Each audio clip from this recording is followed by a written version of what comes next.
কন্যা লগ্ন কন্যা রাশি 2026-এ কিভাবে আপনারা নিজেদের রিব্র্যান্ডিং রিইনভেন্ট করবেন।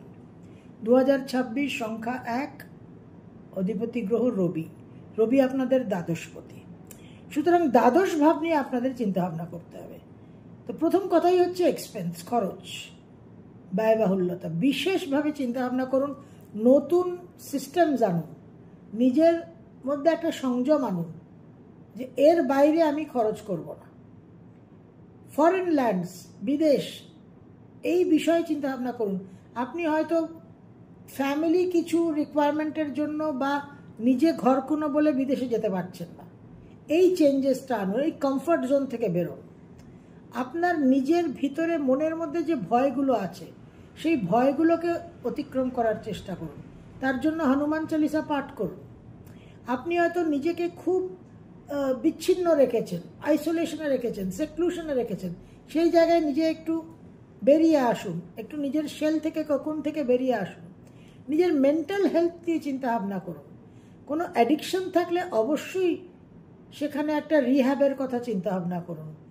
বিশেষভাবে স্পিরিচুয়াল গ্রোথ, কোনো না কোনো মেডিটেশন, কোনো না কোনো জপ ধ্যান, কোনো না কোনো ইনিশিয়েশন, কোনো না কোনো দীক্ষা লাভ, এই সমস্ত ব্যাপারে বিষয়ে কিন্তু চিন্তাভাবনা করুন।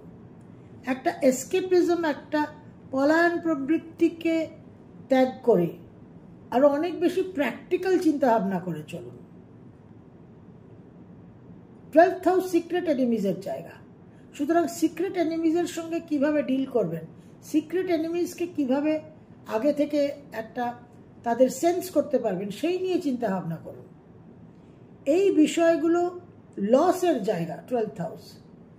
তো লস যাতে না হয় জীবনে, নতুন কিভাবে নিজেদের টোটাল অপারেটিং সিস্টেমের মধ্যে কি চেঞ্জ আনলে আপনার লসটা কমবে, আপনার এক্সপেন্সেসটা কমবে, আপনি ফরেন ল্যান্ডে যেতে পারবেন, কোন মেন্টাল ইস্যুটাকে ওভারকাম করলে, কোন ভয়টাকে, কোন ভীতিটাকে ওভারকাম করলে আপনি জীবনে আরও অনেক বেশি সাকসেস পেতে পারেন, এই বিষয়গুলো নিয়ে চিন্তা করুন।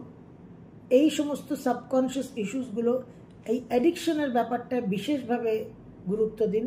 তাহলে কিন্তু 2026-এ আপনারা প্রচুর পজিটিভ এনার্জি পাবেন এবং প্রচুর গঠনমূলক দিক আপনারা জীবনে অবশ্যই দেখতে পারবেন।